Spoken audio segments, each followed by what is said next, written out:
പിതാവിൻ്റെയും പുത്രൻ്റെയും പരിശുദ്ധാത്മാവിൻ്റെയും നാമത്തിൽ.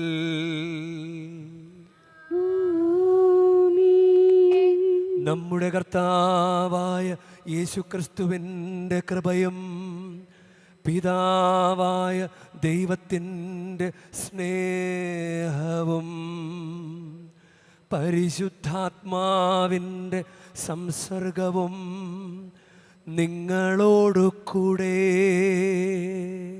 അങ്ങേ ആത്മാവോടും കൂടെ.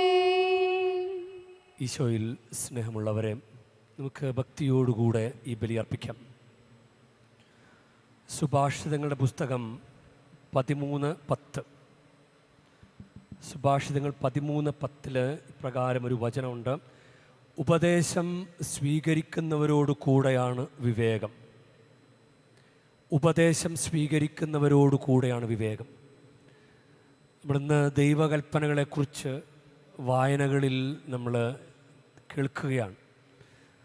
ദൈവത്തിന് നമ്മോട് പറയാനായിട്ടുള്ള ഉപദേശമാണല്ലോ വചനങ്ങളെല്ലാം. ഉപദേശം സ്വീകരിക്കുന്നവരോട് കൂടെയാണ് വിവേകം. അങ്ങനൊരു ജനത വിവേകമുള്ള ജനത എന്ന് പറയും. നമ്മൾ അനുദിന ജീവിതത്തിലെ ഓരോ കാര്യങ്ങൾ എടുത്തു കഴിഞ്ഞാൽ അമ്മ പറഞ്ഞത് കേട്ടത് നന്നായി എന്ന് പിന്നീട് തോന്നും. വണ്ടി പോലും അല്ല, ബൈക്ക് പോലും ഒന്ന് സ്പീഡിൽ മക്കളെ വളരെ മെല്ലെപ്പോ മക്കളെ എന്ന് പറഞ്ഞത് അനുസരിച്ചത് വലിയ ഉപകാരമായി. ഉപദേശം സ്വീകരിക്കുന്നവരോട് കൂടെയാണ് വിവേകം. ചിലപ്പോൾ ആഗ്രഹിച്ച് വന്നവരുണ്ടാകാം ഈ തീർത്ഥാടന കേന്ദ്രത്തിൽ, എന്നാൽ വീട്ടിലെല്ലാവരും പറഞ്ഞതുകൊണ്ട് നിർബന്ധിക്കപ്പെട്ട് വന്നവരുണ്ടാകാം. അമ്മ പറഞ്ഞതല്ലേ ഒന്ന് പോയി പ്രാർത്ഥിച്ചോളാം എന്ന് പറഞ്ഞതുകൊണ്ട്, ഈ തപസ് കാലത്ത് അമ്മ പറഞ്ഞതല്ലേ ഒന്ന് പോയി കുമ്പസാരിച്ചേക്കാം. ഉപദേശം സ്വീകരിക്കുന്നവരോട് കൂടെയാണ് വിവേകം. നമുക്ക് ഈ പരിശുദ്ധ ബലിയർപ്പണം നമുക്ക് കിട്ടിയിരിക്കുന്ന സുന്ദരമായ ഒരു അനുഭവമാണ്, സമയമാണ്, അവസരമാണ്. നമുക്ക് നന്നായിട്ട് പ്രയോജനപ്പെടുത്താം. നമ്മുടെ കയ്യിലാണ് കാര്യമിരിക്കുക. ഉപദേശം സ്വീകരിക്കുന്നവരോട് കൂടെയാണ് വിവേകം. നമുക്ക് വേണമെങ്കിലിത് അലക്ഷ്യമായിരുന്ന് പാഴാക്കിക്കളയാം, അശ്രദ്ധമായിരിക്കാം, പല വിചാരത്തോടു കൂടി ഇരിക്കാം. ശ്രദ്ധയോടുകൂടെ ഈ പരിശുദ്ധ ബലിയർപ്പണത്തിൽ പങ്കുചേർന്ന് ഈ തീർത്ഥാടന കേന്ദ്രത്തിലെ ഓരോ പ്രാർത്ഥനാ സങ്കേതങ്ങളിലൂടെ കടന്നുപോയി ആവശ്യമുള്ള പ്രാർത്ഥനകളൊക്കെ നടത്തി അങ്ങനെ ഇത് പൂർത്തിയാക്കാൻ സാധിച്ചാൽ അത് വലിയ വിവേകമായി മാറും. ഉപദേശം സ്വീകരിക്കുന്നവരോട് കൂടെയാണ് വിവേകം. നമുക്ക് ഏറ്റവും യോഗ്യതയോടുകൂടെ ഈ ബലി അർപ്പിക്കുവാനായിട്ട് പരിശ്രമിക്കാം. നമ്മുടെ തെറ്റുകുറ്റങ്ങളും അയോഗ്യതകളും നമുക്ക് ഏറ്റുപറയാം. സഹോദരരേ, ദിവരഹസ്യങ്ങൾ കൊണ്ടാടുന്നതിന് നാം യോഗ്യരാകേണ്ടതിന് നമ്മുടെ പാപങ്ങൾ ഏറ്റുപറയാ. സർവശക്തനായ ദൈവത്തോടും സഹോദരരേ നിങ്ങളോടും ഞാൻ ഏറ്റുപറയുന്നു. എന്തെന്നാൽ വിചാരത്താലും വാക്കാലും പ്രവൃത്തിയാലും ഉപേക്ഷയാലും ഞാൻ വളരെയേറെ പാപം ചെയ്തു പോയി. എൻ്റെ പിഴ, എൻ്റെ പിഴ, എൻ്റെ വലിയ പിഴ. ആകയാൽ നിത്യകന്യകയായ പരിശുദ്ധ മറിയത്തോടും എല്ലാ മാലാഖമാരോടും വിശുദ്ധരോടും സഹോദരരേ നിങ്ങളോടും ഞാൻ അപേക്ഷിക്കുന്നു. എനിക്കു വേണ്ടി നമ്മുടെ കർത്താവായ ദൈവത്തോട് പ്രാർത്ഥിക്കണമേ. സർവശക്തനായ ദൈവം കനിഞ്ഞ് നമ്മുടെ പാപങ്ങൾ പൊറുത്ത് നമ്മെ നിത്യജീവിതത്തിലേക്ക് നയിക്കുമാറാകട്ടെ.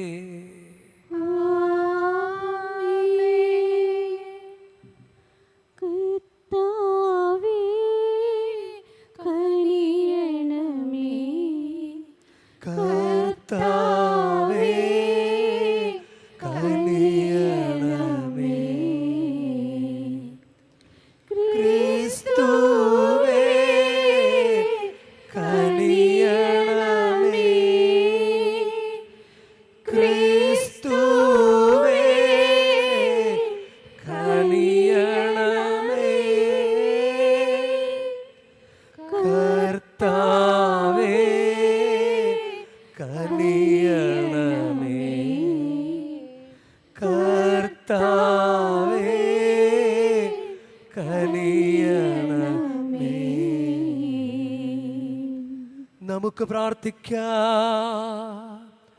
കർത്താവേ, തപസ്സുകാലനുഷ്ഠാനം വഴി പരിശീലനം ലഭിച്ചവരും അവിടുത്തെ വചനത്താൽ പരിപോഷിതരുമായ ഞങ്ങൾ വിശുദ്ധമായ ആത്മസംയമനത്താൽ പൂർണ്ണ ഹൃദയത്തോടെ അങ്ങേക്ക് സമർപ്പിതരും സർവദാ പ്രാർത്ഥനയിൽ ഐക്യപ്പെട്ടവരുമാകുന്നതിനുള്ള അനുഗ്രഹം നൽകണമേ.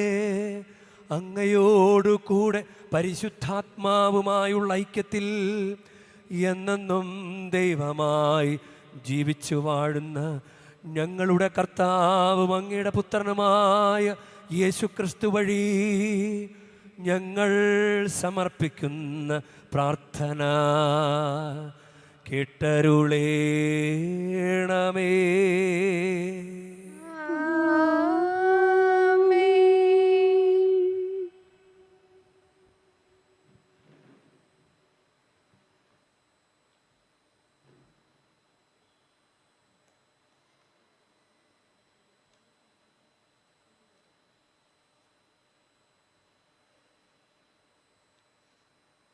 നിയമാവർത്തന പുസ്തകത്തിൽ നിന്ന്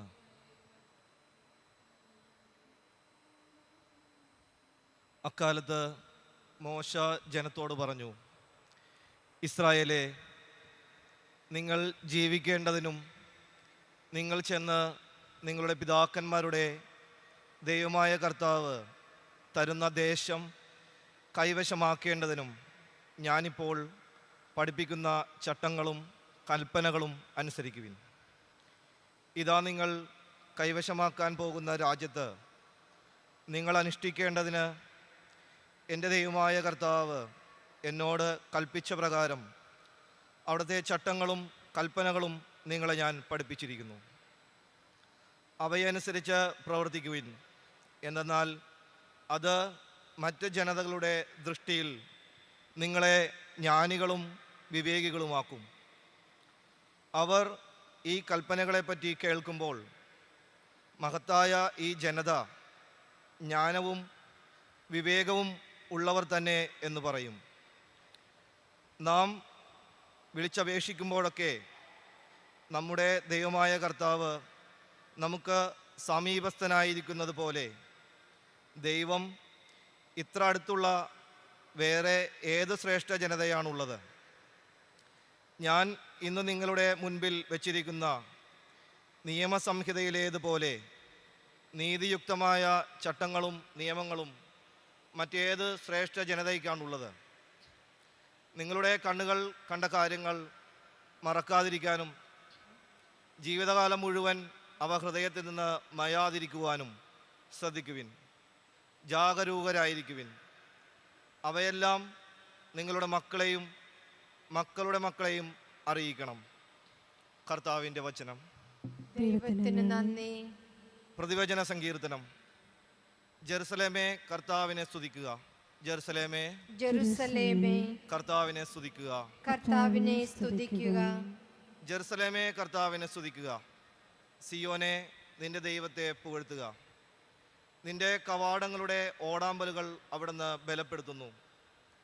നിന്റെ കോട്ടയ്ക്കുള്ളിലുള്ള മക്കളെ അവിടുന്ന് അനുഗ്രഹിക്കുന്നു. ജെറുസലേമേ, ജെറുസലേമേ, കർത്താവിനെ സ്തുതിക്കുക. കർത്താവിനെ സ്തുതിക്കുക. അവിടുന്ന് ഭൂമിയിലേക്ക് കൽപ്പന അയക്കുന്നു. അവിടുത്തെ വചനം പാഞ്ഞു വരുന്നു. അവിടുന്ന് ആട്ടിൻ രോമം പോലെ മഞ്ഞു പെയ്യിക്കുന്നു, ചാരം പോലെ ഹിമധൂളി വിതറുന്നു. ജെറുസലേമേ, ജെറുസലേമേ, കർത്താവിനെ സ്തുതിക്കുക. കർത്താവിനെ സ്തുതിക്കുക. അവിടുന്ന് യാക്കോബിന് തൻ്റെ കൽപ്പനയും ഇസ്രായേലിന് തൻ്റെ ചട്ടങ്ങളും പ്രമാണങ്ങളും വെളിപ്പെടുത്തുന്നു. മറ്റൊരു ജനതയ്ക്ക് വേണ്ടിയും അവിടുന്ന് ഇങ്ങനെ ചെയ്തിട്ടില്ല. അവിടുത്തെ പ്രമാണങ്ങൾ അവർക്ക് അജ്ഞാതമാണ്.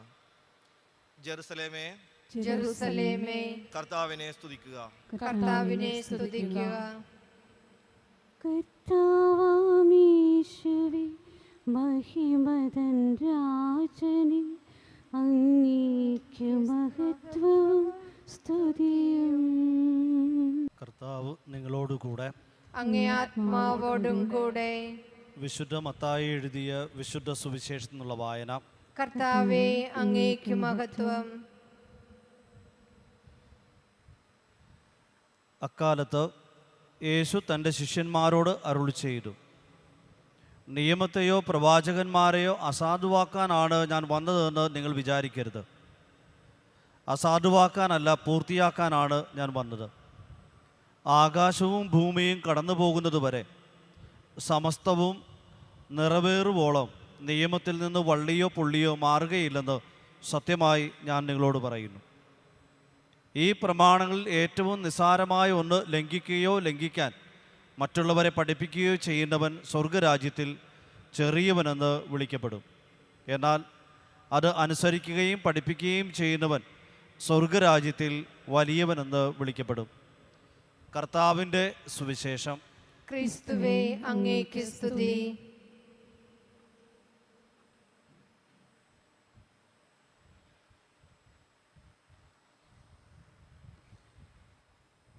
ഈശോയിൽ സ്നേഹമുള്ളവരെ,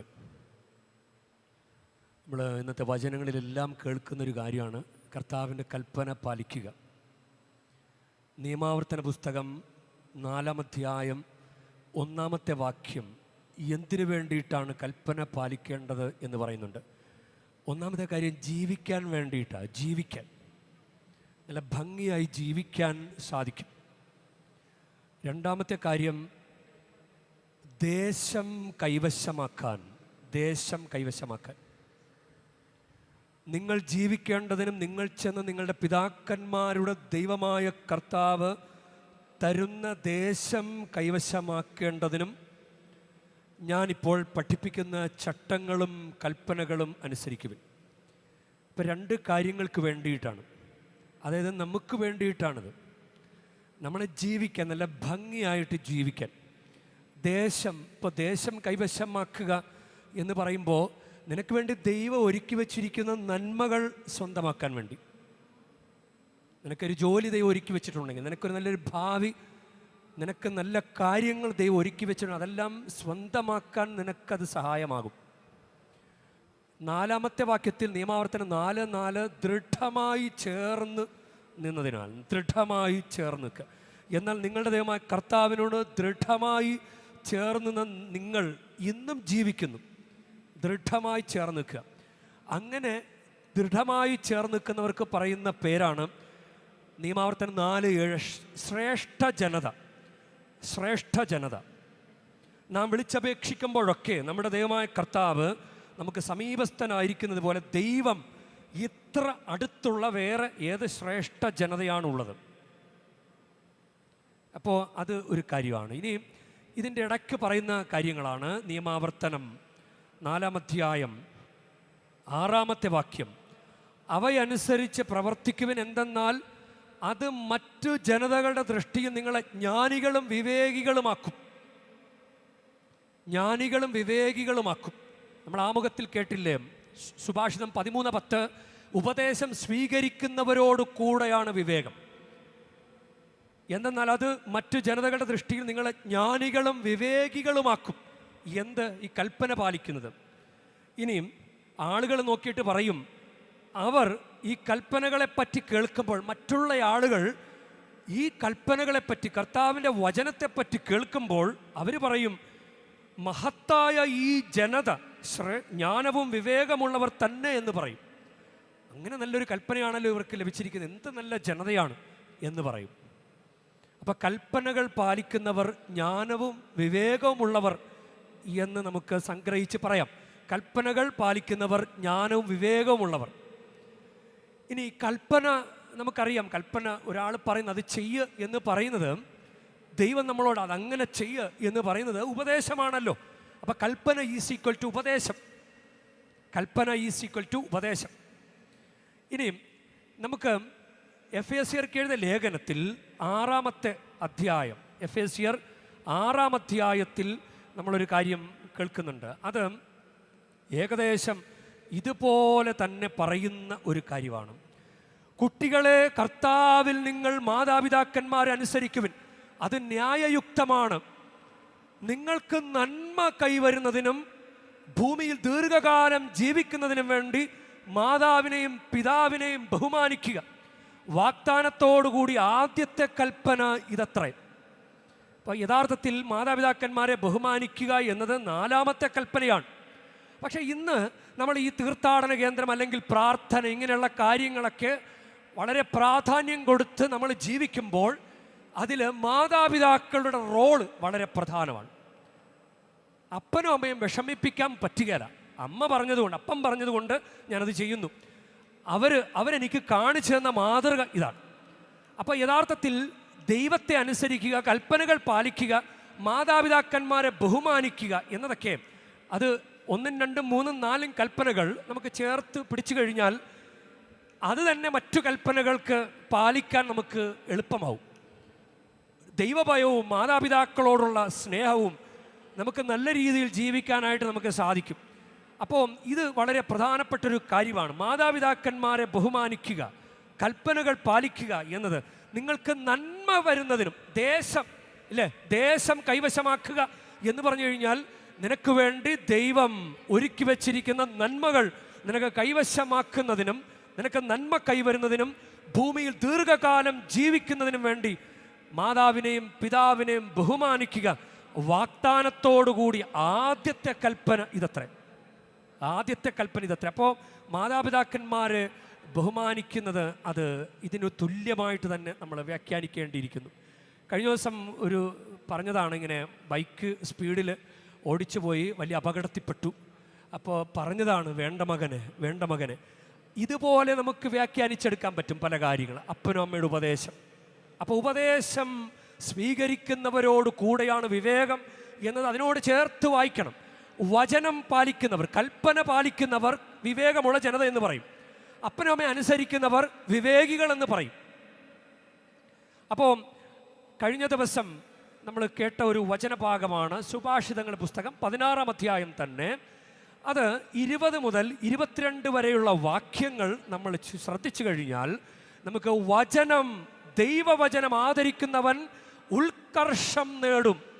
ഉത്കർഷം അതത്ര നമ്മൾ പ്രയോഗത്തിൽ കൊണ്ടുവരുന്ന വാക്കല്ല, എഴുത്ത് ഭാഷയാണ്. പക്ഷെ അതിനർത്ഥം വളരെ ഗംഭീരമാണ്. ദൈവവചനം ആദരിക്കുന്നവൻ ഉത്കർഷം നേടും. കർത്താവിൽ ആശ്രയിക്കുന്നവൻ ഭാഗ്യവാൻ. ഹൃദയത്തിൽ ജ്ഞാനമുള്ളവൻ വിവേകി എന്നറിയപ്പെടും. കൽപ്പന പാലിക്കുന്ന ജനത ജ്ഞാനവും വിവേകമുള്ളവർ എന്നറിയപ്പെടുന്നു എന്ന് പറയുന്നത് അതിവിടെ കറക്റ്റാകുകയാണ്. ഹൃദയത്തിൽ ജ്ഞാനമുള്ളവൻ വിവേകി എന്ന് അറിയപ്പെടുന്നു. ഹൃദ്യമായ ഭാഷണം കൂടുതൽ അനുനയിപ്പിക്കുന്നു. വിവേകം ലഭിച്ചവന് അത് ജീവന്റെ ഉറവയാണ്. ഇനി വീണ്ടും സുഭാഷിതൻ പുസ്തകം 19-ാം അധ്യായം 8-ാം വാക്യം, വിവേകം കാത്തു സൂക്ഷിക്കുന്നവന് ഐശ്വര്യമുണ്ടാകും. വിവേകം കാത്തു സൂക്ഷിക്കുന്നവന് ഐശ്വര്യമുണ്ടാകും.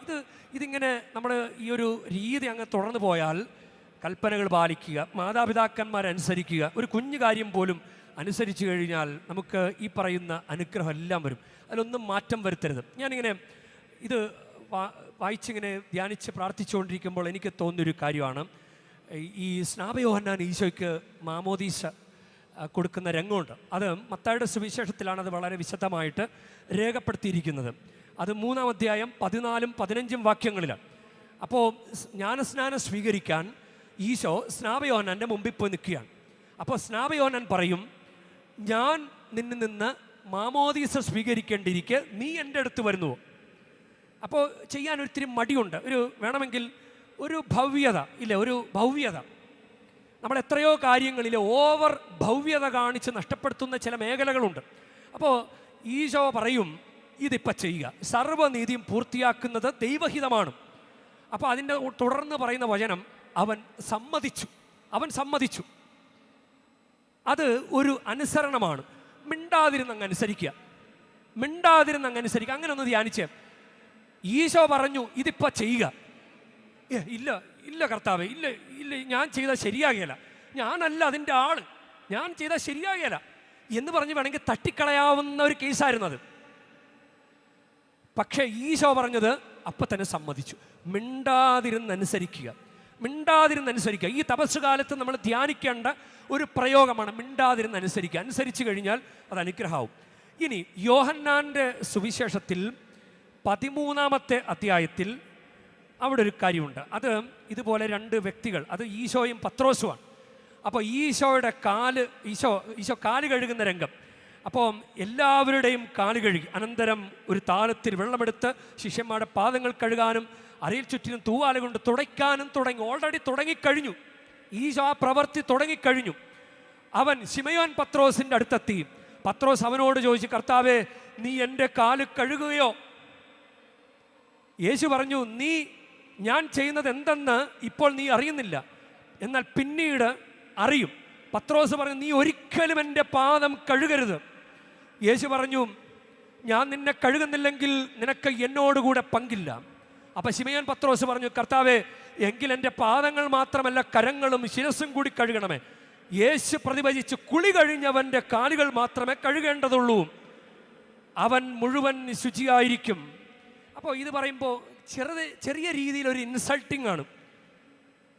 മറ്റുള്ളവരുടെ മുമ്പിൽ ഒരു ഓവർ ആക്ഷൻ വന്നതാണ്. പത്രോസിൻ്റെ ഭാഗത്തുനിന്ന് മിണ്ടാതിരുന്ന് അനുസരിച്ചാൽ മതിയായിരുന്നു.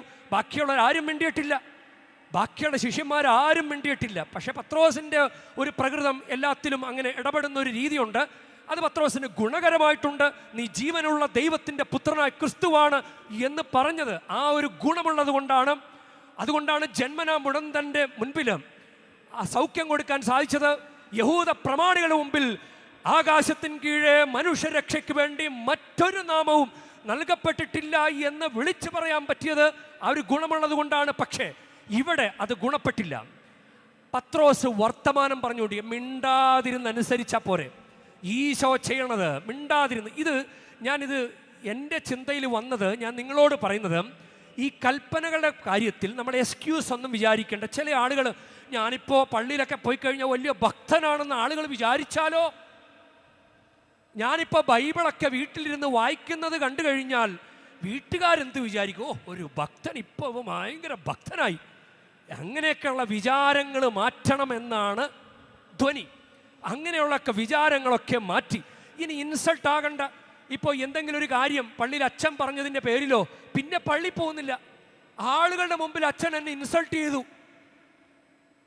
പത്രോസ് അങ്ങനെ പറഞ്ഞിരുന്നെങ്കിലോ, ശിഷ്യന്മാരുടെ മുമ്പിൽ എന്നെ വില കുറച്ച് കാണിച്ചു, ഈശോ അത് അവിടെ പറയണ്ടായിരുന്നു, എന്നെ മാറ്റി നിർത്തി പറഞ്ഞാൽ മതിയായിരുന്നു എന്ന് പറയാമായിരുന്നു പത്രോസിന് വേണമെങ്കിൽ. പക്ഷെ അത് ഇൻസൾട്ടാകാതെ മിണ്ടാതിരുന്നനുസരിക്കുക. ഇനി ലൂക്കായുടെ സുവിശേഷം 2-ാം അധ്യായം, ഈശോയെ കാണാതെ പോകുന്ന അവസരത്തിൽ അവർ ചോദിക്കും, അവനെ കണ്ടപ്പോൾ മാതാപിതാക്കന്മാർ വിസ്മയിച്ചു. ലൂക്ക 2:48. അവൻ്റെ അമ്മ അവനോട് പറഞ്ഞു, മകനെ, നീ ഞങ്ങളോട് ഇങ്ങനെ ചെയ്തതെന്ത്? നിന്റെ പിതാവും ഞാനും ഉത്കണ്ഠയോടെ നിന്നെ അനുസരിക്കുകയായിരുന്നു. അവൻ അവരോട് ചോദിച്ചു, നിങ്ങൾ എന്തിനാണ് എന്നെ അന്വേഷിച്ചത്? ഞാൻ എൻ്റെ പിതാവിൻ്റെ കാര്യങ്ങളിൽ വ്യാപൃതനായിരിക്കേണ്ടതാണെന്ന് നിങ്ങൾ അറിയുന്നില്ലേ? അവൻ തങ്ങളോട് പറഞ്ഞതെന്തെന്ന് അവർ ഗ്രഹിച്ചില്ല. പിന്നെ അവരോടൊപ്പം പുറപ്പെട്ട് നസ്രത്തിൽ വന്ന് അവർക്ക് വിധേയനായി ജീവിച്ചു. പിന്നെ നമ്മൾ ഈശോയെ കാണുന്നത് ജ്ഞാനസ്നാനത്തിലാണ്. പിന്നെ ഈശോയെ നമ്മൾ കാണുന്നില്ല. ഈ 12-ാം വയസ്സിലെ സംഭവം കഴിഞ്ഞിട്ട് ഈശോയെ കാണുന്നത് ജ്ഞാനസ്നാനത്തിലാണ്. മിണ്ടാതെ ജീവിച്ചു 30 വർഷം. ഇല്ലേ, 12 വയസ്സിന് ശേഷം 30 വയസ്സ് വരെയുള്ള പ്രായം ഈശോ മിണ്ടാതെ ജീവിച്ചു എന്ന് വേണം ധ്യാനിക്കാൻ. അപ്പോൾ മിണ്ടാതിരുന്നനുസരിക്കുക, അത് നമ്മൾ ധ്യാനിക്കേണ്ട ഒരു കാര്യമാണ്. ഈ തപസ് കാലത്ത് നമുക്ക് അതൊന്ന് ധ്യാനിക്കാം. ഇനി ഈ വിവേകമതികൾ, അവരും 25-ാം അധ്യായം, മത്തായിയുടെ സുവിശേഷം 25-ാം അധ്യായം 4-ാമത്തെ വാക്യം, അവർ എണ്ണ കൂടെ എടുത്തു. അപ്പോൾ വചനത്തിൽ പറയുന്നില്ല മറ്റവരോട് മക്കളെ നിങ്ങളും കൂടി എടുത്തോ എന്ന് പറയുന്നില്ല. എപ്പോഴും നമ്മളോട് മക്കളെ ഇതനുസരിക്കും, മക്കളെ പള്ളിപ്പോ, മക്കളെ കുമ്പസാരിക്കും എന്ന് പറയാൻ എപ്പോഴും ആളുണ്ടാകണമെന്നില്ല. ഒരാൾ നമ്മുടെ മുമ്പിൽ ഉണ്ടാകണമെന്നില്ല എപ്പോഴും. അപ്പോൾ ആ വിവേകരഹിതർക്ക് വേണമെങ്കിൽ അത് ഒബ്സർവ് ചെയ്യാമായിരുന്നു. ഈ ജനം ഒബ്സർവ് ചെയ്തത് കണ്ടോ? നിയമാവർത്തന പുസ്തകത്തിൽ ഈ ജനത എത്ര ശ്രേഷ്ഠ ജനതയാണ്, ജ്ഞാനവും വിവേകമുള്ളവർ എന്ന് പറയും. കൽപ്പനയെക്കുറിച്ച് കേട്ടപ്പോൾ അവർ പറയുകയാണ് എന്തൊരു നല്ല ജനതയാണ്. അപ്പോൾ ഒരു ഒബ്സർവേഷൻ നമുക്ക് ആവശ്യമില്ലേ? ജനം അനുഗ്രഹം പ്രാപിക്കുന്നതും ജനങ്ങൾ കൽപ്പനകൾ പാലിക്കുന്നതും നല്ല രീതിയിൽ കാര്യങ്ങൾ നടക്കുന്നതും ശുശ്രൂഷകളിൽ പങ്കുചേരുന്നതും ഇതൊരു ഒബ്സർവേഷനിൽ വെച്ച് കഴിഞ്ഞാൽ നമുക്ക് അനുസരിക്കാവുന്ന ഒരു കാര്യമല്ല അത്. അപ്പോൾ അവസാനം വിവേക മതികൾ അവർ 25-ാമത്തെ അധ്യായം മത്തായി 25:9 അവർ മറ്റവർ എണ്ണ ചോദിച്ചു കൊടുത്തില്ല. അത് വേണ്ട എന്ന് പറഞ്ഞു. അമ്മ പറയും മക്കളെ ബൈക്കെടുത്ത് ഇപ്പം പോകല്ലേ മക്കളെ. അപ്പം കൂട്ടുകാരൻ വന്ന് വിളിക്കുകയാണ്. കൂട്ടുകാരൻ ഒരു പ്രാധാന്യമുണ്ട്, അവനെ വെറുപ്പിക്കാൻ പറ്റുകയില്ല എന്ന് കരുതി അവൻ്റെ കൂടെ അങ്ങ് പോയാൽ വരാവുന്ന കെണിയെക്കുറിച്ച് ബോധമുണ്ടെങ്കിൽ അമ്മ പറഞ്ഞതനുസരിക്കല്ലേ. അപ്പം ചില കാര്യങ്ങളോട് നോ എന്ന് പറയണം. മിണ്ടാതെ ഇരുന്ന് അനുസരിക്കുമ്പോൾ, ദൈവത്തിൻ്റെ കാര്യങ്ങളെ മിണ്ടാതെ ഇരുന്ന് അനുസരിക്കുമ്പോൾ ചില കാര്യങ്ങളോട് നമ്മൾ നിശബ്ദത പാലിക്കേണ്ടത് നോ എന്ന് പറയേണ്ടതും അതിൻ്റെ ഒരു ഭാഗമാണ്. നമുക്കതുകൊണ്ട് പ്രത്യേകം പ്രാർത്ഥിക്കും. ഈ ദിവസകാലത്ത് നമുക്ക് കുറെ കൂടി അങ്ങ് മുന്നേറാൻ സാധിക്കട്ടെ. ദൈവകൽപ്പനകൾ പാലിക്കുന്ന കാര്യത്തിൽ ഉപദേശം സ്വീകരിക്കുന്നവരോട് കൂടെയാണ് വിവേകം. ഉപദേശം തള്ളിക്കളയുന്നത് വിവേകമല്ല. ദൈവവചനത്തെയോ മാതാപിതാക്കന്മാരെയോ ധിക്കരിക്കുന്നത് വിവേകമല്ല. ഇവരെയാണ് ദൈവം മുന്നേ നിർത്തുന്നത്. ദൈവവും മാതാപിതാക്കളുടെ ഗണത്തിൽ വൈദികർ വരും, മതാധ്യാപകർ വരും, മുതിർന്നവർ വരും, അപ്പനമ്മ അങ്ങനെ മുതിർന്ന കുടുംബത്തിലെ ആളുകൾ വരും. അങ്ങനെ നമ്മളെ ആരൊക്കെ നമ്മുടെ ജീവിതത്തിൽ അത് ചെയ്യേണ്ട മക്കളെ ഇത് ചെയ്യ് എന്ന് പറയുന്നവരെയൊക്കെ നമ്മൾ ബഹുമാനിക്കണം. നമുക്ക് അങ്ങനെയൊക്കെ ഒന്ന് ധ്യാനിക്കാൻ സാധിക്കട്ടെ. കൂടുതൽ അനുഗ്രഹം ഉണ്ടാകട്ടെ. ഈ തീർത്ഥാടനം ഇത് പൂർത്തിയാക്കുന്നതിന് മുമ്പ് തന്നെ ഒത്തിരി അനുഗ്രഹം ഉണ്ടാകട്ടെ. ഇവിടെ ഈ മരിയൻ മേഖലയിലായിരിക്കുമ്പോൾ തന്നെ ദൈവകൽപ്പനകളിൽ വെള്ളം ചേർക്കാതെ അനുസരിച്ച് നിന്റെ വാക്കിന് നിറവേറട്ടെ എന്ന് പറഞ്ഞ പരിശുദ്ധ അമ്മയുടെ അഭിഷേകം നിറഞ്ഞ ഈ മണ്ണിൽ നിങ്ങൾ ആയിരിക്കുമ്പോൾ ഇത് പൂർത്തീകരിക്കുന്നതിന് മുമ്പ് തന്നെ നിങ്ങൾ ഇവിടെ വെച്ച് തന്നെ അനുഗ്രഹം പ്രാപിക്കട്ടെ. നിങ്ങൾക്ക് വേണ്ടുന്ന കാര്യങ്ങളെല്ലാം ലഭിക്കട്ടെ. ഈ വരുന്ന ഈസ്റ്റർ ഏപ്രിൽ 20 നിങ്ങൾക്ക് അനുഗ്രഹമുള്ള ഈസ്റ്ററായി മാറട്ടെ. കല്ലറ പിളർന്ന് പുറത്തു വന്നവനെ നിങ്ങൾ അനുഗ്രഹിക്കാൻ സാധിക്കും. അസാധ്യമായ കാര്യങ്ങൾ സാധിക്കും, നിങ്ങളുടെ ജീവിതത്തിൽ ചെയ്യാൻ സാധിക്കും. ഇതൊക്കെ എന്നെ കൊണ്ട് പറ്റുകയില്ല, അത്ര ഭക്തനായിട്ടൊന്നും എനിക്ക് ജീവിക്കാൻ പറ്റുകയില്ലെന്ന് വിചാരിക്കുന്ന കാര്യങ്ങൾ പോലും ഉദ്ധിതനായ കർത്താവിന് നിങ്ങളുടെ ജീവിതത്തിൽ മാറ്റം വരുത്താനായിട്ട് സാധിക്കും. ക്രിസ്ത്യാനികളെ പീഡിപ്പിച്ചുകൊണ്ട് നടന്ന സാവൂളിനെ കുതിരപ്പുറത്തുനിന്ന് ഉന്തി താഴെയിട്ടിട്ട് ദൈവവചനം പ്രഘോഷിക്കുന്നയാളാക്കി മാറ്റിയെങ്കിൽ നമ്മളെയും പ്രിയ ദൈവപൈതലെ കർത്താവിൻ്റെ കൂടെ നിൽക്കുന്ന, സഭയോട് കൂടെ നിൽക്കുന്ന, സഭയിലെ ശുശ്രൂഷകളെ സ്വീകരിക്കുന്ന, ദൈവത്തോട് ചേർന്ന് നിൽക്കുന്ന നല്ല വിശ്വാസമുള്ള മക്കളാക്കി മാറ്റാൻ കർത്താവിന് നമ്മെ സാധിക്കും. അത് സംഭവിക്കട്ടെ. ദൈവം നിങ്ങളെ അനുഗ്രഹിക്കട്ടെ.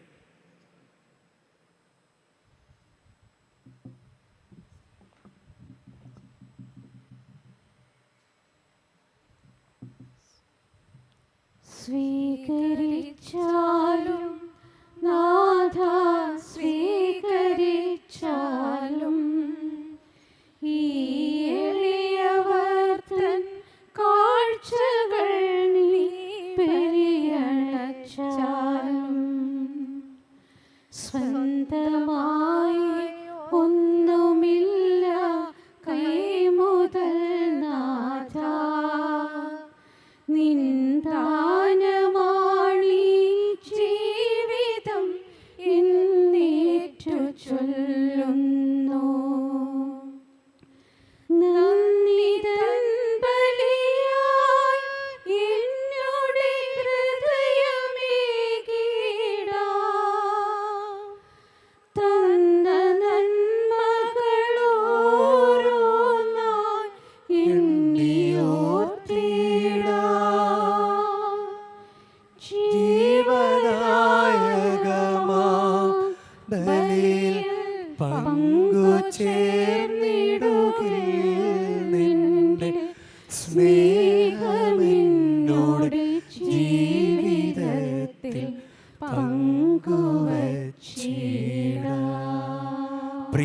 സഹോദരരെ, എൻ്റെയും നിങ്ങളുടെയും ബലി സർവശക്തനും പിതാവുമായ ദൈവത്തിന് സ്വീകാര്യമാകുവാൻ വേണ്ടി നിങ്ങൾ പ്രാർത്ഥിക്കുവൻ. കർത്താവ് തന്റെ നാമത്തിന്റെ സ്തുതിക്കും മഹിമയ്ക്കും നമ്മുടെയും അവിടുത്തെ തിരുസഭ മുഴുവന്റെയും നന്മയ്ക്കുമായി അങ്ങേ കരങ്ങളിൽ നിന്ന് ഈ ബലി സ്വീകരിക്കുമാറാകട്ടെ. കർത്താവേ, കാഴ്ചവസ്തുക്കളുടെ സമർപ്പണത്തോടൊപ്പം അവിടുത്തെ ജനത്തിൻ്റെ പ്രാർത്ഥനകളും സ്വീകരിക്കുകയും അവിടുത്തെ രഹസ്യങ്ങൾ ആഘോഷിക്കുന്ന ഞങ്ങളെ സകല അപകടങ്ങളിൽ നിന്ന് സംരക്ഷിക്കുകയും ചെയ്യണമേ.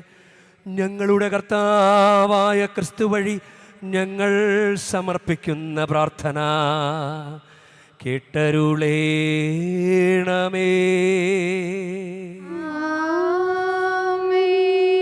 കർത്താവ് നിങ്ങളോടു കൂടെ, അങ്ങേ ആത്മാവോടും കൂടെ. ഹൃദയങ്ങൾ ഉയർത്തുവിൻ. കർത്താവിലേക്ക് ഞങ്ങൾ ഉയർത്തിയിരിക്കുന്നു. നമ്മുടെ കർത്താവായ ദൈവത്തിന് നന്ദി പ്രകാശിപ്പിക്കാം. അതുചിതവും ന്യായവുമത്രേ. കർത്താവേ, പരിശുദ്ധനായ പിതാവേ, സർവശക്തനും നിത്യനുമായ ദൈവമേ, ഞങ്ങളുടെ കർത്താവായ ക്രിസ്തു വഴി എങ്ങും എപ്പോഴും അങ്ങേക്ക് ഞങ്ങൾ കൃതജ്ഞത അർപ്പിക്കുന്നത് യഥാർത്ഥത്തിൽ ഉചിതവും ന്യായവും യോഗ്യവും രക്ഷാകരവുമാണല്ലോ. മാനസങ്ങളുടെ പരിശുദ്ധി വീണ്ടെടുക്കുവാൻ സവിശേഷമായ തപസ്സുകാലം കൃപാപൂർവം അങ്ങേ മക്കൾക്ക് അങ്ങ് കൽപ്പിച്ച് നൽകിയല്ലോ. അതുവഴി അമിതമായ അഭിലാഷങ്ങളിൽ നിന്ന് വിമുക്തമായ മനസ്സോടെ ഞങ്ങൾ നശ്വരമായവയിൽ നിന്ന് മോചിതരായി അനശ്വരമായവയിൽ മുഴുകുവാനും ഇടയാകുമാറാകട്ടെ. ആകയാൽ എല്ലാ മാലാഖമാരോടും വിശുദ്ധരോടും ചേർന്ന് അങ്ങയുടെ മഹത്വത്തെ പ്രകീർത്തിച്ചുകൊണ്ട് ഞങ്ങളും താഴ്മയോടെ ആലപിക്കുന്നു. പരിശുദ്ധൻ പരിശുദ്ധൻ പരിശുദ്ധൻ, സൈന്യങ്ങൾ തൻ കർത്താവാം ദൈവം പരിശുദ്ധൻ, ദൈവം പരിശുദ്ധൻ. നിരുപമമങ്ങേ മഹിമകളാ നിറഞ്ഞു മഹിയും വിണ്ടലവും. ഹോസാന ഹോസാന അത്യുന്നതങ്ങളിൽ ഹോസാന. കർത്താവിൻ തിരുനാമത്തിൽ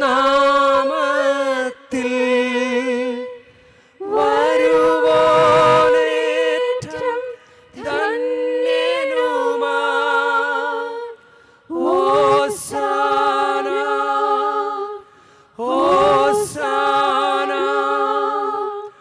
അത്യുന്നതങ്ങളിൽ ഹോസാന.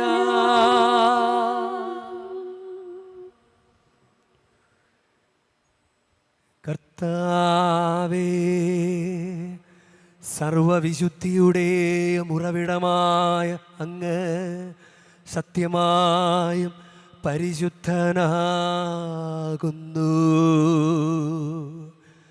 ആകയാൽ അങ്ങേ ആത്മാവാൽ മഞ്ഞുകണം പോലെ ഈ കാണിക്കകൾ പവിത്രമാക്കണമേ. അങ്ങനെ ഞങ്ങൾക്കായി ഇവ ഞങ്ങളുടെ കർത്താവായ യേശുക്രിസ്തുവിൻ്റെ ശരീരവും രക്തവുമായി തീരുമാറാകട്ടെ. അവിടുന്ന് ഒറ്റിക്കൊടുക്കപ്പെട്ട് സ്വമനസാലെ പീഡകൾ സഹിച്ചപ്പോൾ അപ്പമെടുത്ത് കൃതജ്ഞത പ്രകാശിപ്പിച്ച് മുറിച്ച് തൻ്റെ ശിഷ്യന്മാർക്ക് കൊടുത്ത് കൊണ്ട് അരുൾ ചെയ്തു, എല്ലാവരും ഇതിൽ നിന്ന് വാങ്ങി ഭക്ഷിക്കുവിൻ. എന്തെന്നാ ഇത് നിങ്ങൾക്കു വേണ്ടി അർപ്പിക്കാനിരിക്കുന്ന എൻ്റെ ശരീരമാകുന്നു.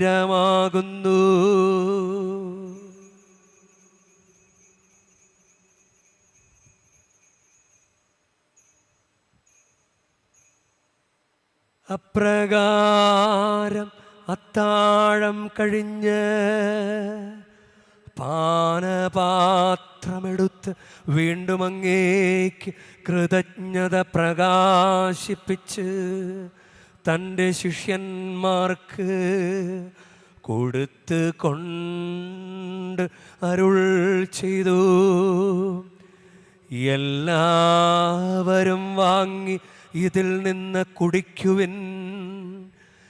എന്തെന്നാൽ ഇത് നിങ്ങൾക്കു വേണ്ടിയും അനേകർക്കു വേണ്ടിയും പാപമോചനത്തിനായി ചിന്തപ്പെടാനിരിക്കുന്ന എൻ്റെ രക്തത്തിൻ്റെ നവീനവും സനാതനവുമായ ഉടമ്പടിയുടെ പാനപാത്രമാകുന്നു. ഇതു നിങ്ങൾ എൻ്റെ ഓർമ്മയ്ക്കായി ചെയ്യുവിൻ.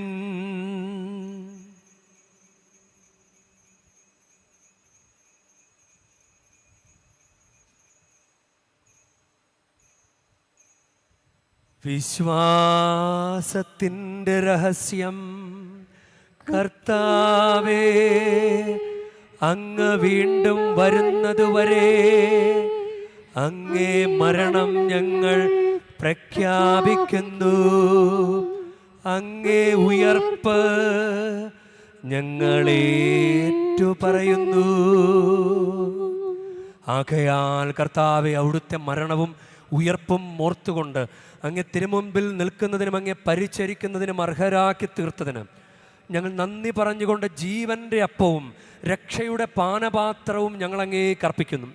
ക്രിസ്തുവിൻ്റെ ശരീരത്തിലും രക്തത്തിലും പങ്കുചേരുന്ന ഞങ്ങളെ പരിശുദ്ധാത്മാവിൽ ഒന്നായി ചേർക്കണമെന്ന് താഴ്മയോടെ ഞങ്ങൾ അപേക്ഷിക്കുന്നു.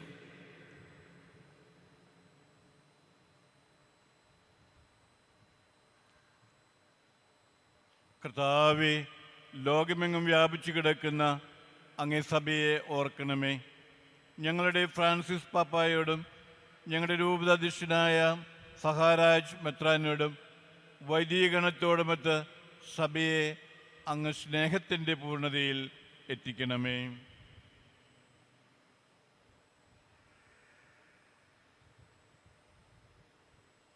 ഉയിർപ്പിൻ്റെ പ്രത്യാശയോടെ നിദ്ര കൊള്ളുന്ന ഞങ്ങളുടെ മാതാപിതാക്കന്മാരെയും സഹോദരങ്ങളെയും അങ്ങേ കാരുണ്യത്തിൽ മരണമടഞ്ഞ സകലരെയും അങ്ങോർക്കുകയും അങ്ങേ മുഖത്തിൻ്റെ പ്രകാശത്തിലേക്ക് അവരെ സ്വീകരിക്കുകയും ചെയ്യണമേ.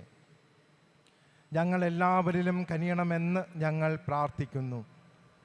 അങ്ങനെ ദൈവമാതാവായ പരിശുദ്ധ കന്യകാമറിയത്തോടും ആ കന്യകയുടെ ഭർത്താവായ ഭാഗ്യപ്പെട്ട യൗസേപ്പിനോടും അനുഗ്രഹീതരായ അപ്പോസ്തലന്മാരോടും കാലാകാലങ്ങളിൽ അങ്ങയെ പ്രസാദിപ്പിച്ച സകല വിശുദ്ധരോടുമൊത്ത് നിത്യജീവനിൽ പങ്കുചേരാൻ ഞങ്ങളെ അർഹരാക്കുകയും അങ്ങേ പുത്രനായ യേശുക്രിസ്തു വഴി ഞങ്ങൾ അങ്ങയെ സ്തുതിക്കുകയും മഹത്വപ്പെടുത്തുകയും ചെയ്യുമാറാകട്ടെ.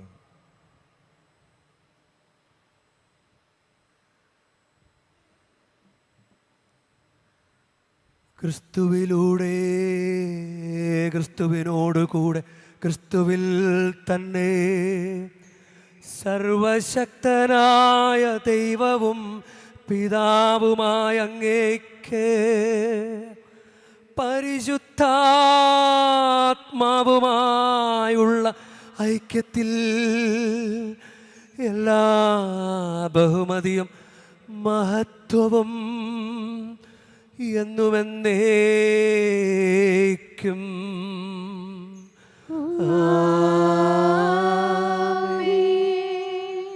നമ്മുടെ കർത്താവ് കൽപ്പിച്ചതും പഠിപ്പിച്ചതും അനുസരിച്ച് നമുക്കൊന്ന് ചേർന്ന് സ്നേഹത്തോടെ ഭക്തിയോടുകൂടെ നമുക്ക് പ്രാർത്ഥിക്കാം. സ്വർഗസ്ഥനായ ഞങ്ങളുടെ പിതാവേ, അങ്ങേ നാമം പൂജിതമാകണമേ, അങ്ങേ രാജ്യം വരണമേ, അങ്ങേ തിരുമനസ് സ്വർഗത്തിലെ പോലെ ഭൂമിയിലും ആകണമേ. അന്നന്ന് വേണ്ട ആഹാരം ഇന്ന് ഞങ്ങൾക്ക് തരണമേ. ഞങ്ങളോട് തെറ്റ് ചെയ്യുന്നവരോട് ഞങ്ങൾ ക്ഷമിക്കുന്ന പോലെ ഞങ്ങളുടെ തെറ്റുകൾ ഞങ്ങളോടും ക്ഷമിക്കണമേ. ഞങ്ങളെ പ്രലോഭനത്തിൽ ഉൾപ്പെടുത്തരുതേ, തിന്മയിൽ നിന്ന് ഞങ്ങളെ രക്ഷിക്കണമേ.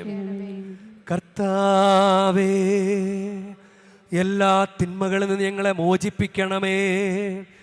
ഞങ്ങളുടെ ദിനങ്ങളിൽ സമാധാനം കനിവാർന്ന് നൽകണമേ. അനുഗ്രഹപൂർണമായ പ്രത്യാശയും ഞങ്ങളുടെ രക്ഷകനായ യേശുക്രിസ്തുവിൻ്റെ ആഗമനവും പ്രതീക്ഷിച്ചുകൊണ്ട് അങ്ങേ കരുണയുടെ സഹായത്താൽ ശക്തി പ്രാപിച്ച് ഞങ്ങളെപ്പോഴും പാപത്തിൽ നിന്ന് മോചിതരാവുകയും എല്ലാ വിപത്തുകളിൽ നിന്ന് സുരക്ഷിതരാവുകയും ചെയ്യുമാറാകട്ടെ. എന്തുകൊണ്ടെന്നാൽ രാജ്യവും ശക്തിയും മഹത്വവും എന്നേക്കും അങ്ങയുടേതാകുന്നു. സമാധാനം ഞാൻ നിങ്ങൾക്ക് നൽകുന്നു, എൻ്റെ സമാധാനം നിങ്ങൾക്ക് ഞാൻ തരുന്നുവെന്ന് അങ്ങേ അപ്പോസ്തലന്മാരോട് അരുൾ ചെയ്ത കർത്താവായ യേശുക്രിസ്തുവേ, ഞങ്ങളുടെ പാപങ്ങളല്ല പിന്നെയോ അങ്ങേ സഭയുടെ വിശ്വാസം തൃക്കൺ പാർത്ത് അങ്ങേ തിരുവുള്ളമനുസരിച്ച് സഭയ്ക്ക് സമാധാനവും ഐക്യവും നൽകുവാൻ കനിയണമേ. എന്നെന്നും ജീവിക്കുകയും വാഴുകയും ചെയ്യുന്ന അങ്ങ് ഈ പ്രാർത്ഥന കേട്ടരുളേണമേ.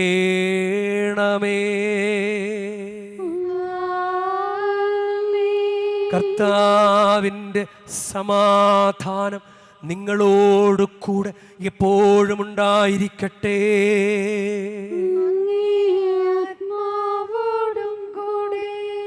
നിങ്ങൾ പരസ്പരം സമാധാനം ആശംസിക്കുവിൻ.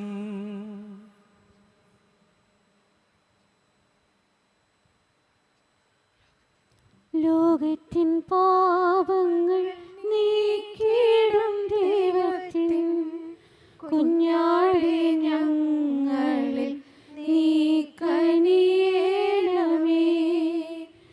ലോകത്തിൻ പാപങ്ങൾ നീക്കിടും ദൈവത്തിൻ കുഞ്ഞാടേ, ഞങ്ങളിൽ നീ കനിയണമേ. ലോകത്തിൻ പാപങ്ങൾ നീക്കിടും ദൈവത്തിൻ കുഞ്ഞാടേ, ഞങ്ങൾക്കു ശാന്തി നൽകണമേ. ഇതാ ദൈവത്തിൻ്റെ കുഞ്ഞാട്, ഇതാ ലോകത്തിൻ്റെ പാപങ്ങൾ നീക്കുന്നവൻ. കുഞ്ഞാടിൻ്റെ വിരുന്നിന് ക്ഷണിക്കപ്പെട്ടിരിക്കുന്നവർ അനുഗ്രഹീത. കർത്താവേ, അങ്ങൻ്റെ ഭവനത്തിൽ പ്രവേശിക്കാൻ ഞാൻ യോഗ്യനല്ല.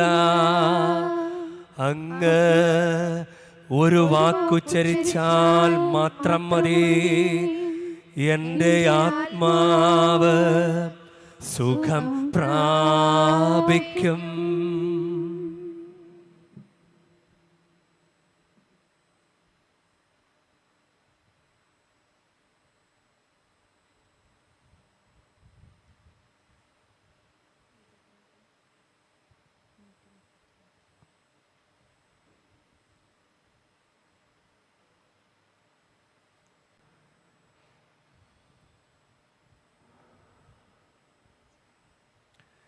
നമുക്ക് പ്രാർത്ഥിക്കാം.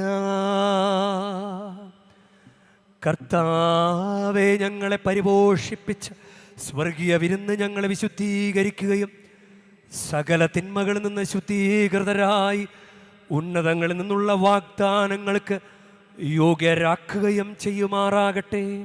ഞങ്ങളുടെ കർത്താവായ ക്രിസ്തു വഴി ഞങ്ങൾ സമർപ്പിക്കുന്ന പ്രാർത്ഥന കേട്ടരുളേണമേ.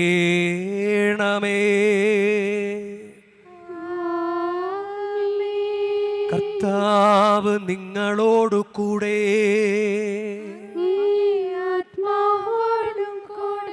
പരിശുദ്ധ വേളാങ്കണ്ണി മാതാവിനോടുള്ള അനുഗ്രഹ പ്രാർത്ഥനയ്ക്കായി ശിരസ് നമിക്കാം. ഉണ്ണീശോയെ കയ്യിലേന്തിയ പരിശുദ്ധ വേളാങ്കണ്ണി മാതാവേ, ഇവിടെ കൂടിയിരിക്കുന്ന എല്ലാ ഭക്തജനങ്ങളെയും ഇവരുടെ കുടുംബങ്ങളെയും സോഷ്യൽ മീഡിയയിലൂടെ ഈ ബലിയിൽ പങ്കെടുത്ത എല്ലാവരെയും അങ്ങനുഗ്രഹിച്ച് ആശീർവദിക്കണമേ. ഇവരുടെ മനസ്സ് തളർന്നു പോകുമ്പോൾ പാൽക്കാരനായ ബാലന്റെ പാൽക്കുടത്തിലെ പാൽ നിറഞ്ഞു തുളുമ്പിയതുപോലെ ഇവരെയും സന്തോഷത്താൽ നിറയ്ക്കണമേ. പരാജയങ്ങൾ ഇവരെ തളർത്തുമ്പോൾ മുടന്തനായ ബാലനെ നടക്കാനിടയാക്കിയതുപോലെ ഇവരെയും താങ്ങി നടത്തണമേ. പോർച്ചുഗീസ് നാവികരെ സുരക്ഷിതമായി കരയിലേക്ക് എത്തിച്ചതുപോലെ സങ്കടക്കടലിൽ വലയുന്ന എല്ലാവരെയും അങ്ങ് കരകയറ്റണമേ.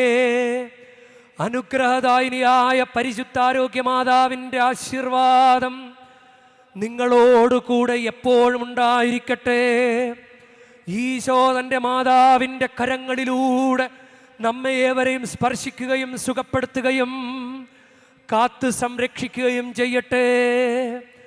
സർവശക്തനും കാരുണ്യവാനുമായ ദൈവം, പിതാവും പുത്രനും പരിശുദ്ധാത്മാവും നിങ്ങളെ ഏവരെയും സമൃദ്ധമായി അനുഗ്രഹിക്കുകയും നിങ്ങളുടെ കുടുംബങ്ങളെയും നിങ്ങളുടെ പ്രാർത്ഥനാ നിയോഗങ്ങളെയും സ്വീകരിക്കുകയും സമൃദ്ധമായി അനുഗ്രഹിക്കുകയും ചെയ്യുമാറാകട്ടെ. ക്രിസ്തുവിൻ്റെ സ്നേഹത്തിലും സമാധാനത്തിലും പോകുവിൻ. ദിവ്യപൂജ സമാപിച്ചു.